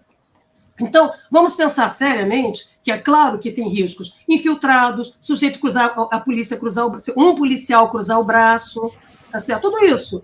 Fingir que está operando e não está, né? Vão fazer operação tartaruga, o pronto, cadê o 90? Qual é a taxa de resposta? É menos de 10 minutos? E a do bombeiros, o 92? Tem que estar na rua, cadê a guarda municipal? Vai ficar em casa? Tá certo? Em dia de eleição, um dia cívico, é um dia que todos nós vamos para a rua. E vamos comemorar, cada um com as suas bandeiras, cada um com seus projetos de sociedade. Eu gostaria muito que o Brasil tivesse conservador de verdade, liberal de verdade, para debater comigo, que sou progressista, esquerdopata, seja o que for. Eu quero o seu plano, eu quero confrontar o seu plano aqui com o meu, de rabiscado. Porque eu estou falando essas coisas todas, mas isso é escrito, tá? Não, eu improviso, mas eu improviso em coisas pensadas. Então, gente... eu não estou dirimindo dizendo que vai ser um dia comum, não estou dizendo nada disso. Eu estou dizendo que quando eu uso o medo para desmontar o medo, eu não vou desmontar o medo. Eu estou trazendo aqui elementos de racionalidade, de coisas ao alcance da mão, administrativa, procedimental. Eu quero o protocolo da polícia publicado. Eu quero saber quais são os protocolos de abordagem em ônibus, a pé, em embarcado, abordagem corporal. Eu quero o protocolo de grandes eventos, o protocolo montado para eleições. Eu quero que os procedimentos da legislação eleitoral sejam traduzidos em protocolo da polícia, públicos e publicados em todos os grandes jornais, nas grandes mídias, que quem gera essa sinergia, esse controle, somos nós. Onde tem um policial atuando bem, mal ou nada fazendo, tem um cidadão assistindo na condição de vítima, na condição de observador, na condição de questionador ou mesmo como um passante. A polícia não está na fronteira com Marte, entendeu? Ela está entre nós. As Forças Armadas também. E você acha mesmo que um canhão pode atirar no espaço urbano da Garganta? Tem vontade de ir. Apontou o canhão para a Rocinha. É só saramaleque, meus queridos. Porque na hora que der aquele tiro, foi uso desproporcional de força de partida, porque vai destruir um perímetro maior do que o alvo. Logo, já é suficiente para pôr todo mundo na cadeia. A caneta pode ser esvaziada, a espada pode cortar 3 canetas, mas não tira toda a tinta, sabe? A pena da democracia, da Constituição, das regras do jogo, né, subordinam, sim, né, a espada. É isso que faz a diferença na democracia. A democracia é controle civil dos meios de força, nada de quebra de monopólio e controle do espaço de autonomização decisória. Se essas 3 coisas a gente fizer, então aqui o alcance, que é administrativo, não mudei Constituição, não dei surto, não fiquei... Né? Então, para que serve o discurso do golpe? Para desmoralizar o golpe. Por que a gente fala tanto desse medo? Porque a gente está dizendo, não, eu sei o que vai acontecer no verão passado, aqui eu sei o que vai acontecer na eleição futura. Então, a tentativa de estender o presente ao futuro.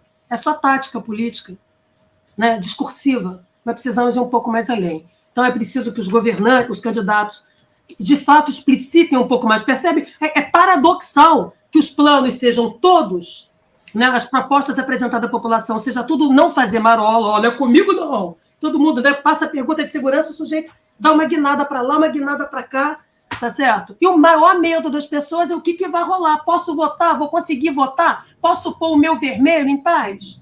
Posso pôr o meu azul em paz? Ou o verde e amarelo, que é uma cor que nos pertence a todos nós?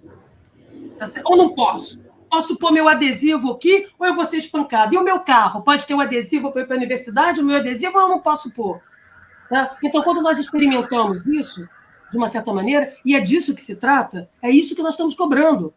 Capacidade de governo, transparência, responsabilização, nada melhor do que luz do sol nos processos decisórios, né, certo? Seja das licitações, seja das práticas da esquina. Quero ver brincar, entendeu? Vai brincar até a dívida, até seu nome para o Serasa, para o SPC. É que as pessoas esqueceram, né? Que eu estou num bando, né? Uma parte vem de baixo, as polícias, né, vieram de baixo, as Forças Armadas, né? Então, essa gente velha que pinta cabelo de acaju, sabe? Tipo José Sarney, para não ficar branco, para continuar sendo... É velho de Viagra. Essa viagrice, né? Tem a viagrice do imbrochável, né? Que combina com essa vulnerabilidade masculina. Então, na hora das pessoas sentarem e pensarem sobre isso. Esse idioma de gênero, ele está a serviço disso, né? De resgatar nostalgicamente um lugar que não existe mais. Por acaso eu vou voltar para o tanque? Não, já sou doutora. E arruma, quem faz aqui, quem lava a roupa sou eu, tá? Quem faz faxina sou eu, e não é problema nenhum. Por acaso eu vou voltar para o pelourinho? Por acaso eu vou para o armário? Não, agora minha orientação sexual é escondida. Nem pelourinho, nem armário, nem caixão. É isso que a sociedade brasileira está dizendo, com toda a dor do mundo, com todas as perdas que nós vivemos, né? Então, eu olho para a realidade com respeito. Eu tenho respeito ao eleitor. Eu não infantilizo o eleitor, não manipulo o eleitor, não chamo o eleitor de gado, não chamo o eleitor de robô, porque eles pensam, né? Votou hoje em Maria, amanhã vai votar em Pedro. E aí, o meu papel como candidata, né, se fosse o político, é mobilizar esse sujeito, é desmobilizar os medos. O medo é péssimo conselheiro. Diante do medo, a gente abre mão das garantias individuais e coletivas em favor do primeiro fortão de ocasião que nos prometa proteção. Pode ser o miliciano, pode ser o traficante, pode ser o político matador, entendeu? Só aqui, aquele que te protege hoje será o seu tirano, o seu destituidor de amanhã, vai cobrar taxas de vida, vai cobrar taxas da sua existência. Que é isso que nós estamos assistindo, né? Então, está na hora de olhar para as coisas como elas são, tá certo? Deixar de olhar para a segurança pública, para a polícia, para a Força Armada através de filme, entendeu? Top Gun fica ótimo lá com Maverick, com Tom Cruise, que, aliás, foi tomar banho na praia lá na Urca, que é uma praia militar, que ele podia tomar, que não ia ter ninguém vendo a pança dele, a barriga dele, se está de tanquinho ou não. Já, né, eu vi também, eu adoro ver esses filmes todos, tá, gente? Né? É diferente do eu sei que eu já falei, já ocupei meu tempo inteiro, né? Mas certamente o 247 vai deixar integral, que é o que eles fazem. Porque eu sou que a gente tem que subir ainda. Aí Dane-se, agora não vai subir a nada, eu vou botar. Brincando essa parte, tá? Eu agradeço e chamo as pessoas, então, pode deixar, porque todo mundo me conhece assim. Diferente do Ciro Gomes, eu sou orientadora de doutorado, de mestrado, de especialização e de graduação, de TCC. E quando a gente domina um assunto como pesquisador, como cientista, como professor, a gente mostra que domina um assunto com facilidade. Para poder ensinar e transmitir conhecimento, se a gente fala difícil, usando ênclises e mesóclises, isso não se aprende como professor, como pesquisador. Isso é cacuete de classe elitista, ou eu fiz cursinho remoto com Michel Temer. Porque um sujeito, quando domina um assunto, ele fala fácil. Para todos os níveis, não é só para a favela, não. É isso que faz a gente aprender, né? Então, diferente do Ciro, eu estou aqui para conversar com as pessoas sem que as pessoas tenham lido a minha biblioteca inteira de segurança, lido meus artigos. Isso não precisa. Primeiro tu estuda tudo. Né? Porque senão, olha como é que é elitista. O eleito é ele, mas ele dá nota para o eleitor. Porque você parece que ele que está escolhendo o eleitor.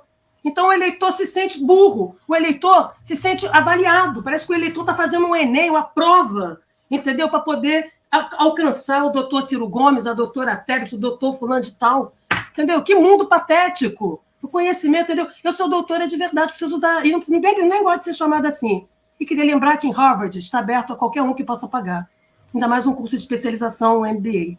Então, eu gostaria muito que essas pessoas que amam, entendeu? Usar o anel de doutor, querem saber, né? Aqui no Brasil, o sujeito quer saber sem ter estudado, ele quer saber sem ter aprendido, que faz parte da razão de classe. Eu estou na minha razão, estou na minha verdade. Razão de classe, de cor, de renda, de gênero, de orientação sexual. Eu gostaria de ler. Eu li lá os trabalhos do Moro, uma porcaria, porque não tem fundamentação teórica substantiva, fica, né? Usa um ou dois autores para fazer decalque, Ctrl-C, Ctrl-V. Quero ler o trabalho, a tese de doutorado do senhor Ciro Gomes, ou de mestrado, o que ele fez lá em Harvard. Não tem problema se é inglês ou espanhol, não.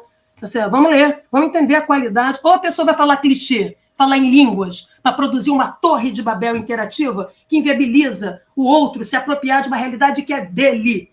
É dele. Eu não estou elegendo ninguém para clube VIP. Quer ir para o Mediterrâneo? Vai. Agora, isso aqui é eleição. E, como tal, é preciso que as pessoas falem a linguagem do eleitor. Não é o eleitor que está sendo votado, não. É o eleitor que vota. Não é o eleitor que está sendo escolhido. É o eleitor quem escolhe. E isso nós temos que aprender. Isso, sim, é um liberal, um autoritarismo liberal que fica escondido aqui. Né? E aí, todo mundo... Fascismo, todo mundo grita. Mas o autoritarismo, né? Aqui todo mundo executa ali no cotidiano, que tem a ver com a história da construção do Estado brasileiro, da sociedade brasileira, a gente esconde, porque pega mal, né? Pega mal, você, eu também sou um autoritário. Pois é, tem que escavar essas lógicas elitistas e autoritárias, né? Em que o meu medo é mais importante que o medo do outro, a minha ignorância é superior ao conhecimento do outro, né? Então, é isso que nós temos que romper, com essa lógica desigual, né, de entendimento da realidade. E, nesse sentido, o medo. Olha como é que o medo rende. Quem é que sai ganhando com medo? A alta classe média e elite. Né? Tá certo? Que embranquece a realidade, né? Embranquece e destitui as pessoas de sua soberania, de sua dignidade. Né? Então, eu estou indo votar toda animada. Evidentemente que eu estou preparada para não provocar e nem ser provocada. É o meu compromisso cívico e cidadão. Né? Eu gostaria de tranquilizar as pessoas que existem capacidade de fazer plano. Se o governador está escondendo, é porque ele não senta na cadeira e não governa. Se ele não governa, é porque ele não tem tinta na caneta. E quem não governa a segurança não governa lugar nenhum. É ventríloco, animador de auditório, feito governador do Rio de Janeiro. Né? Que tem uma máquina, usando uma máquina, mas, na verdade, ele é ventríloco, né? De um discurso que nem é dele. Né? Então, vamos ser sérios, porque a gente tem que saber para onde apontar. E como apontar, cobrar e controlar. É isso que eu espero, que é isso que é uma segurança pública democrática, de acesso a todos, né? E todos nós queremos votar. Eu quero que todo mundo na favela vote, tenha condição de chegar na sua urna, escolher seu candidato, como eu, né? Certo? E evidentemente, vou torcer para um resultado, né, de um projeto de sociedade que não seja sociedade anônima, sabe? Eu não estou aqui para votar em cercado VIP. O medo, gente, para fechar, o medo destrói empatia, solidariedade e cooperação, sabota a perspectiva de política pública. No lugar da política pública, fica agradinhos a setores, né, e a grupelhos. Então, o que permite a política pública é o exercício de generosidade, de empatia, fazer política sentindo a dor dos outros, né, com compaixão. Eu quero comer picanha, sim, que tem que estar R$140, não tem dinheiro. Mas para eu comer picanha, eu quero que todo mundo coma. Não tem a menor graça eu comer escondida dentro de casa para o outro não ver. Entendeu? Eu quero tomar cerveja, assim. E quem não gosta de picanha vai comer a picanha vegetal, dá no mesmo. Entendeu? Eu quero, né, eu quero estar no espaço público, cheio de gente, com a muvuca, a multidão. Amo o show de multidão, porque é isso que produz a primeira dimensão de segurança. Eu não quero ter que mostrar que eu sou mais bonita e melhor, porque eu tenho um celular como picanha e tem dente na boca, para morder um pedaço de carne. No momento em que todo mundo morde um pedaço de carne, a carne sai mais barata para mim, mesmo eu sendo professor e não tendo aumento de salário. Né? Se as pessoas não podem ir para as ruas porque gasta R$60 para sair do Alemão, R$70 e chegar na Rio Branco para gritar pelos seus direitos, que a Jaqueline, que gasta uma passagem de metrô e vai a pé, grite por ela e pelos outros. Tá certo? É isso que nós temos que pensar. Eu quero viver em sociedade. Eu vivo em sociedade. Eu não vivo num clube VIP. Eu não vivo na bolinha de não sei de onde. E para viver em sociedade tem que ter um projeto coletivo. Eu não quero que ninguém concorde comigo. Aliás, acho uma chatice. Bovinização do mundo, concordância plena. Eu quero viver no dissenso.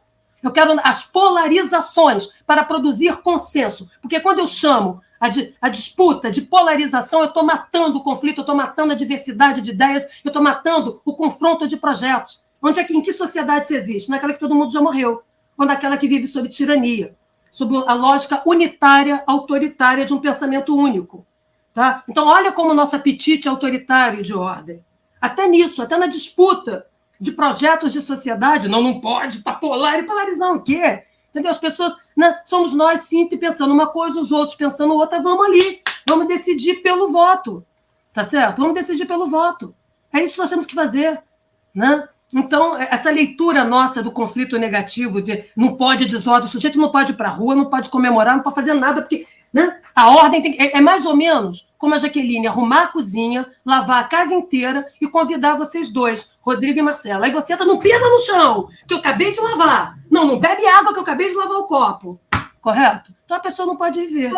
Né? Então, a ordem se produz com mobilidade, com circulação, com festa, com multidão, entendeu? Porque se você tiver que ficar trancada dentro de casa e todo mundo trancado, eu não preciso de polícia, não preciso também de eleição, eu não preciso de representação política, tá certo? Eu preciso de alguém me representando, porque eu sou diferente dos outros, penso diferente dos outros e quero continuar pensando. Por isso, do dissenso ao consenso. Consenso é uma construção política. Dissenso é a experimentação concreta e real das pessoas no dia a dia com as suas experiências. Vamos respeitá-las.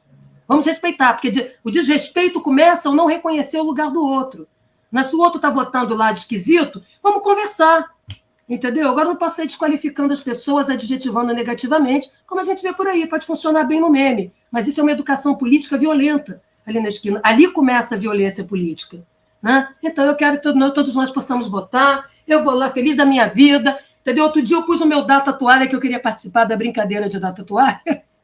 Aí ele imediatamente ameaça o sujeito. Virou alvo. Sim, querido, eu sou alvo da paixão, eu sou alvo da esperança. A segurança pública é um sambódromo de esperança, com uma abundância de futuro. Entendeu? É isso que eu espero. Né? Eu espero para todos nós. Né? E, portanto, a minha fala não é para agregar medo, a minha fala não é para ficar... porque aqui no Brasil as pessoas adoram fabricar ameaças excessivas e discursos amedrontados porque elas parecem mais inteligentes. Elas acham que, sendo pessimistas, elas são mais realistas. Para mim, pessimismo e otimismo é discurso católico cristão. Não tem nada de analítico. Tá certo? Tem de reprodução de uma crença. Né? Eu não tenho como antever, eu não sou mãe de nada de eleição. Tá certo? Eu não faço profecias. Né? Eu sou uma cientista social. Mas eu não posso contribuir, eu tenho que trazer para a racionalidade, para o bom senso. Desmontando esses fantasmas, Godzilas, todos eles debilitados que a gente cria, né? Um bando de coisa, certo? Para que as pessoas possam olhar com sensatez para a realidade que elas vivem. Eu não estou aqui para viajar na maionese, não estou aqui para falar javanês, não estou aqui para dizer para as pessoas, entendeu? Que eu sou socióloga, que o meu saber é superior. Não, eu estou aqui para dar insumos para que o cidadão que é soberano decida. Eu não sou positivista, não acho que a ciência é superior à escolha de ninguém. A ciência dá alternativas. Agora, a escolha soberana vai ser sempre dos sujeitos concretos a partir das suas visões de mundo, de suas histórias. Né? Senão eu caio num positivismo tosco, né? De fake science por aí que eu vejo. Então vamos descloroquinar o papo, vamos, né, mobilizar as pessoas nas suas paixões, as paixões são criativas, são construtivas, né? E vamos demandar aquilo que tem que ser demandado. Eu quero o plano de policiamento, querido, de emergência, do articulado, do Corpo de Bombeiro, Guarda Municipal. É isso que eu quero. Sabe fazer isso, não? Então eu não preciso dessas polícias, posso diminuir o tamanho. A Força Armada não sabe fazer isso, não sabe lidar com segurança, nem segurança interna, nem defesa nacional. Para que ela serve? Para contar urna? Eu não preciso dela para isso, estou pagando caro. Então eu vou importar uma Força Armada ali da Venezuela, que as pessoas têm medo de qualquer coisa. Se está faltando militar para fazer trabalho de militar, está todo mundo no ar refrigerado dentro do Estado, ou brincando de governo paralelo, tá certo, né?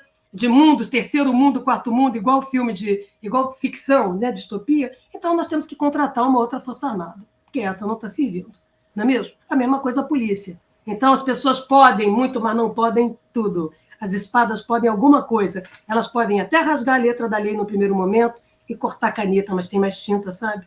Cada caneta na mão de um cidadão, além dos governantes. Cobrar de governador, tá? Governador tem a faca e o queijo na mão. Se tiver palhaçada, por autorização e consentimento dos governadores, que são os comandantes em chefes da polícia, e do prefeito, que é o comandante em chefe, né, da Guarda Municipal e do pessoalzinho de trânsito, do pessoal de trânsito. Ok? Então vamos baixar a bola que nós temos o que fazer. Política para mudar esse país, porque eles têm que cumprir com o trabalho deles, eles ganham salário por mês, são conhecidos, têm matrículas e podem ser controlados. Tá bom? Tá bom, professora. Obrigada. Sua fala. Pede lá, porque papou tudo, eu mando uma mensagem, não vai me cortar não, senão nem canto. Da próxima vez, nem fiz. A gente adorou, eu adorei toda a descrição dessa galera negacionista, o golpe dos militares e cabelo caju, o bicho. Mas a gente também não pode ficar brincando de lacerdismo de esquerda, sabe? O denismo de esquerda. Né? Porque não dá. Tá? Não dá. Eu não estou abraçando árvore de lagoa, não. A realidade é crítica, os medos são reais. Os medos das pessoas são fundados, de todos. Certeza. Porque é um medo aparelhado, gente. Sentir medo é legítimo. Medo aparelhado é um péssimo conselheiro, como eu falei aqui. Agora, se eu ficar propagando medo, porque eu quero, né, ser o quê? Colunista de jornal? Eu estou querendo um espaço a mais na Globo? O que é que eu estou pretendendo com isso? Criar o caos para vender o meu serviço de consultoria? Tá certo? Porque eu vejo discursos aí irresponsáveis, com papel de bala acadêmico, mas irresponsáveis. Tá certo? Irresponsáveis diante da realidade. Né? Sim, então, nós temos que ser, entendeu? Parar, né, de ser cirandeiro em boa medida e de subir em caixote e gritar coisas que não ficam de pé. Né? Porque quando eu abro a minha boca, o verbo, no início era o verbo, sabe? Eu tenho que ser responsável pelas minhas palavras e sou. Né? E procuro trazer imagens que permitam que todos nós, de uma maneira mais leve, falando de um assunto tão difícil, tão dramático, tão dolorido, tão real, que a gente possa partilhar. Essa é a ideia. Né? E é por quê? Porque todos nós aqui eu quero votar, tá certo? E vou lá vestida, né, para votar. Eu tenho roupa para a democracia, mas não tenho roupa para a tirania, tá certo? Então, sim, eu estou aqui, vou defender o meu pedaço, vou defender o meu voto. Meu voto é igual. Eu sou Jaqueline, não sou Anitta, não sou Felipe Neto. Mas o meu voto vale o mesmo do rapaz, da moça, do alemão, do jacarezinho, da Anitta. A Anitta pode, né, ter um impacto dela, mas o voto dela é um. O meu é um e de todo mundo é um. Fico feliz, né, das pessoas estarem pensando num projeto de sociedade, de olhar as celebridades, os artistas, os intelectuais. Eu faço parte desse mundo intelectual, mas é preciso lembrar que o eleitor escolhe o político não porque intelectual Jaqueline escolheu por ele, não porque artista badalada Anitta escolheu por ele. Ele escolhe. Ele não está escolhendo uma tese, ele não está escolhendo a ciência em si, ele não está escolhendo a música que ele gosta. Ele está escolhendo alguém que entrega um produto político. Por isso, a taxa de transferência de votos de artistas e intelectuais, ainda que tenha alguma, não é suficiente para ninguém ganhar a eleição. O que faz a gente ganhar a eleição é voto na urna, apertando o dedaço, né, dialogando com a realidade, dialogando com os cidadãos e não fingindo né, não fingindo de bobo. Né? Então é isso. Eu quero que a pessoa vá votar, então tem que pensar a segurança sim. Eu não posso fugir do tema segurança. Eu quero que o sujeito vá e volte, não seja esfaqueado na esquina, não leve um tiro porque está de vermelho, correto? Eu tenho que pensar a segurança. Eu quero que os candidatos policiais e não policiais possam ir às urnas e, durante o período eleitoral, se aproximando até o último dia de campanha, poderem fazer suas campanhas dignamente, né, que não sejam provocativas, e se tiver provocação, responder segundo as regras do TSE, do TRE e da legislação brasileira. Sim, é isso que nós esperamos. Portanto, normalidade democrática. Eu não estou em golpe. Tudo isso aqui não é um regime de exceção. As pessoas brincam, fazem palhaçadas. Tá certo? Espetáculos de mau gosto. Mas elas ainda não controlaram. Estão procurando as urnas. Por que não dá um golpe, então? Por que está se elegendo? Por que o Bolsonaro resolveu se candidatar de novo? Deu um golpe. Por que os policiais se candidataram? Deu um golpe. Não tem golpe para dar? Porque sabem que não tem condição nenhuma de dar golpe nenhum. Entendeu? Então tem que procurar os meios democráticos, né? Os meios legais existentes para brincar de concorrer, mesmo que seja comprando eleitor, fazendo curral, inviabilizando que outros possam ir votar. Então, nossa preocupação é que todos cheguem às urnas e que as urnas sejam felizes da vida, porque isso aqui é uma democracia de larga escala, é o único país com uma experiência, né, com o voto de urna, e eu vim de um lugar em que urna era jogada no Rio, que para conferir voto dentro da unha, aqui na unha, você tinha caneta azul, pedacinho de azul e pedacinho cortado, tá, gente? Então, quando o voto era branco, você já ia metendo o seu candidato ali no X. E quando o voto já vinha, o voto da pessoa ali marcado no X, na cédula, você anulava marcando 3. Correto? Portanto, as estatísticas de voto no interior eram marcadas. A gente nunca errava, já sabia, naquela urna ali, vai dar tanto e é para o fulano que é correio eleitoral do fulano. Hoje é através disso aqui, da fotografia do celular, que você tem que entregar para o traficante, para o miliciano, para o cara do curral eleitoral que é financiado pelo miliciano, e o miliciano que já virou político, porque essa era a intenção. Né? Como eu disse aqui, primeiro você dá o ossinho, né, para o seu patrão. Depois você descobre, como miliciano, né, como polícia, que você pode ficar com metade, com o RX fica com o ossinho para ele, vira sócio. Depois ele fica com todo o osso e vira patrão e não mais divide. Tá? Então, é disso que se trata. Vamos para a eleição, vamos desmontar esses discursos do medo, né, para que a gente não fique ainda mais vulnerável. Vamos imprimir um mínimo de racionalidade, bom senso e de cobrança a quem tem para onde o dedo tem que apontar. Né? E esse nome se chama governador, prefeito. Né? E Ministério Público, Defensoria, tá aí, não vão trabalhar, não? Essa gente não vai trabalhar. Vai ficar todo mundo aqui, oh, meu Deus, o que será? Fazendo exercício de futurologia, de conjectura. Ai, se eu fosse um cavalo, como é que eu comeria uma alfafa? Ah, pelo amor de Deus, né, gente? Está na hora das pessoas assumirem o seu senso de responsabilidade institucional, né, dos cargos que ocupam, entendeu? Né, e se comprometerem, de fato, né, com a matrícula que tem. Não é isso? Então, não é só achar que a polícia é o Beelzebub que vai sair por aí predando. Porque isso também é uma discriminação. Até porque a maioria da polícia no Rio de Janeiro é não branca, mora na periferia e ganha mal. Tá? Nós temos que olhar para toda a estrutura. Está funcionando ou vai ficar todo mundo do ar refrigerado mandando o WhatsApp? Aí, tá bom aí? Tá legal aí a sua sessão eleitoral? É assim? O mundo não é de bolha, não. Entendeu? Mesmo o mundo virtual, sorry, ninguém fica o tempo todo na bolha. Vai ter que beijar na boca, vai ter que ir na esquina comprar comida, outra vai abrir a porta para o delivery, sabe? O mundo é de transitividade, o mundo é de deslocamento, o mundo é de circulação. Né?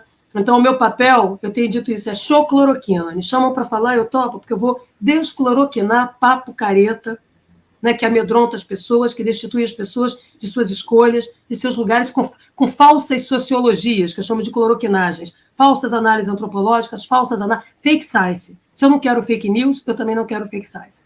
Esse é o meu papel. E aí vocês fazem o que vocês bem entender, entendeu? Usem como quiser, porque isso que está sendo dito está escrito, falado e publicado, tá bom? Obrigada, Jaqueline. Tem que ir para a UF agora. Aí me digam quando for o ar, que aí eu coloco lá para os meus alunos assistirem. Vira um programa de humor.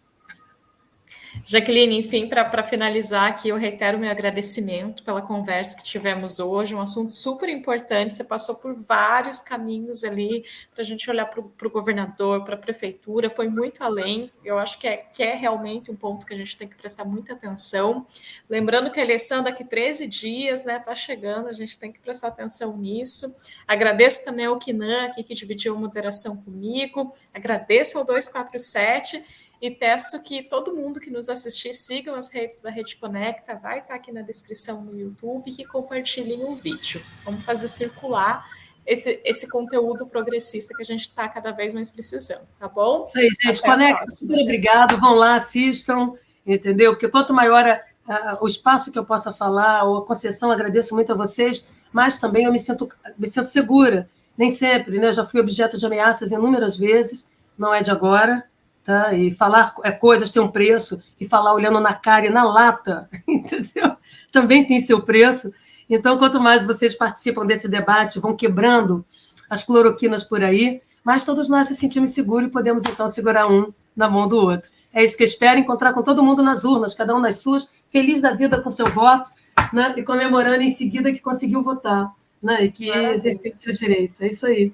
Até lá, eu espero que com esperança. Eu queria só dizer a minha frase, que é importante. Segurança pública é uma avenida, é um horizonte que produz esperança, porque ultrapassa o imediato, né? Produz rotina, produz previsibilidade, produz regularidade. Segurança pública é abundância de futuro. O medo encolhe o tempo, o medo encolhe o futuro, faz você refém do imediato. Então, aqueles que produzem a esperança, que levam a esperança, por sua vez, estão produzindo segurança nos direitos sociais, nos nossos direitos econômicos, nos nossos direitos políticos, no nosso desejo aí de ir e vir, que é o que permite a gente viver a nossa vida, né? Que é se deslocando para lá e para cá entre as tribos, entre as bolhas, entre os grupos. Então é isso. Um discurso da esperança é sempre o discurso da segurança, de uma segurança de sobrenome público, e que, aliás, segurança pública, como já diz o substantivo, é coisa de mulher. Até lá, espero vocês para a gente refazer esse país. Eu vou ajudar a repor tijolo por tijolo que tiraram da estrutura da cidadania brasileira. É para isso que eu estou aqui, junto com Marcela, com o Rodrigo e com todo mundo que vai votar. Beijão. Tá bom. Tchau, Beijo. gente. gente. Até Até a próxima. a próxima. Tchau.